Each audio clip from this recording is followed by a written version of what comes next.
कुछ ज़्यादा बोल गए हैं। जबकि सबसे पहले तो परम पिता परमात्मा को नमन करते हुए मैं मंच में सभी मंचासीन मुख्य अतिथिगण लोग, डॉक्टर विमल दुबे जी, हमारे जिला शिक्षा अधिकारी एवं वर्तमान में बीएड कॉलेज के प्राचार्य आर.एन. पटेल साहब और हमारे नगर निगम के माननीय अधिकारी द्विवेदी साहब, इनका भी बड़ा स्नेह है, हम लोगों को मिलता रहता है जब भी जरूरत होती है। तो मैं बहुत सारी बातों को न कहते हुए थोड़ी सी बातों में, जिसका भैया ने कहा कि ये संस्था खुलवाए, तो ये हम लोगों की संस्था नहीं खोली है, भैया का ही स्नेह प्रेम, हमारी सबसे बड़ी बहन जो आज हमारे प्रदेश की, मध्य प्रदेश की निर्मला बहन जी हैं, उनका स्नेह प्यार था। हम इस संस्था में जुड़े 2011-12 में। फिर हमने, क्योंकि हम शिक्षा के क्षेत्र से जुड़े रहे, तो हमने यहाँ, आप सब लोग देखते होंगे कि यहाँ ये तो ठीक है कि आत्मा परमात्मा का पाठ पढ़ाया जाता है, लेकिन यहाँ पढ़ाई भी होती है। हमने यहाँ से एमएससी किया था,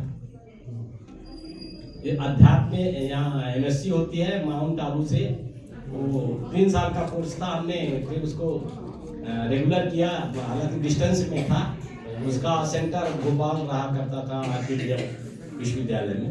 तो जब हमने यहाँ से किया तो हमें बहुत सारी चीज़ों का नॉलेज हुआ, तो हमने देखा कि वाकई में जीवन में अगर आप दूसरे के लिए, मतलब इस संसार में अगर कुछ आप ऐसे लोगों के लिए काम करते हैं जो देख कर खुशी होते हैं, तो अपने आप खुशी मिलती है और संपन्नता और सरलता भी मिलती है।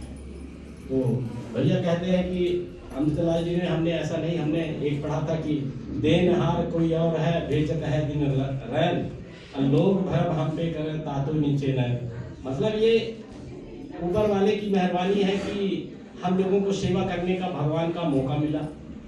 हम सभी आत्माओं को भी बहुत बहुत शुक्रिया धन्यवाद देते हैं कि आकर के यहाँ निश्चित तौर पे कि हमें एक पॉजिटिव विचारधारा मिलती है। जब हम पॉजिटिव विचारधारा में रहते हैं, कहते हैं कि हमारे माइंड में 2 विचारधारा है, एक पॉजिटिव एक निगेटिव। जिसको हम जितना भोजन देते हैं वो उतना ज़्यादा आगे बढ़ते हैं। बहुत सारी चीज़ों को हमें अपने आप में निराकरण मिल जाता है, तो चरित्र का निर्माण हो जाता है। दूसरा, हम अच्छा बुरा को जानने लगते हैं। तीसरा सबसे बड़ा है कि जो हम लोगों का कहते हैं ना कि क्रोध यमराज का भाई है, तो ये क्रोध में बड़ा कंट्रोल हो जाता है। ये इतना पढ़ा देते, भैया कह रहे थे कि अभी आप कोर्स कर लीजिए, तो ये कोर्स तो वाकई में जब हम कोर्स कर लेते हैं तो हमें बहुत सारी चीज़ों का नॉलेज हो जाता है, तो हम क्या होती है, अपने आप में शांति आ जाती है। तो हम चाहते हैं कि सभी लोग संस्था के साथ जुड़े, और इसमें जुड़ने से निश्चित तौर पे हमें ऐसा लगता है कि फायदा क्या होगा, लेकिन इसमें फायदा बहुत होता है जो जीवन को संचालन करने में हमें मदद करती है।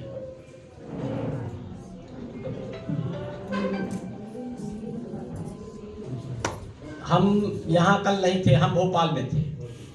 बहन जी का 9 बजे सुबह मॉर्निंग में फ़ोन गया कि कहाँ हैं सर जी, और मेरी बेटी नहीं सुनी थी, तो बोले कि कहाँ हैं, हम लोग थे भोपाल, कहीं कल यहाँ आना है। तो कहे भाई तो मंडे को तो हम लोगों का कार्यक्रम है, यहाँ कुछ जरूरी काम है, लेकिन हमने कहा कि चलिए बाबा से बात करते हैं कि हम सुबह पहुँच जाएंगे। फिर क्योंकि आजकल ट्रेन में 10 घंटा पहले रिजर्वेशन का चार्ट बन जाता है, हम उधर से लौट के 9:30 बजे गए, चार्ट बनने ही वाला था, तो हमने टिकट के लिए गए, तो एक आदमी खड़े थे, तो हम गए आप तो चार्ट बन जाएगा। तो उन्होंने कहा कि क्या है, हमने कहा टिकट कराना है। एक मैडम बैठी थी, उन्होंने कहा अच्छा दीजिए। जल्दी से हमने उनको दिया, बेटी मिली, लेकिन संयोग ऐसा बाबा का जो आशीर्वाद रहा, मतलब हमारी संकल्प था कि हमको पहुँचना है, तो फिर टिकट भी हमारी हो गई और टिकट कन्फर्म भी हो गई, जबकि बहुत वेटिंग थी। ये बाबा का चमत्कार होता है। और दूसरा, हमेशा ट्रेन लेट आती है, लेकिन आज ट्रेन जो है तो करीब 20 मिनट पहले आती है। क्या बात है। तो ये संकल्प होता है, मतलब कहते हैं ना कि संकल्प में बहुत शक्ति होती है। तो पॉजिटिव वाइब्रेशन है, हमेशा अगर आपके दिल में ये चलते हैं तो हमें निश्चित तौर पे कि बहुत सारी संसार में या हमें चलने में या कार्यों में सब में हमें पॉजिटिविटी नजर आती है और हम उस मंजिल तक पहुंच जाते हैं। इसी के साथ हम अपनी बातों को समाप्त करते हुए आप सबको बहुत बहुत धन्यवाद देते हुए और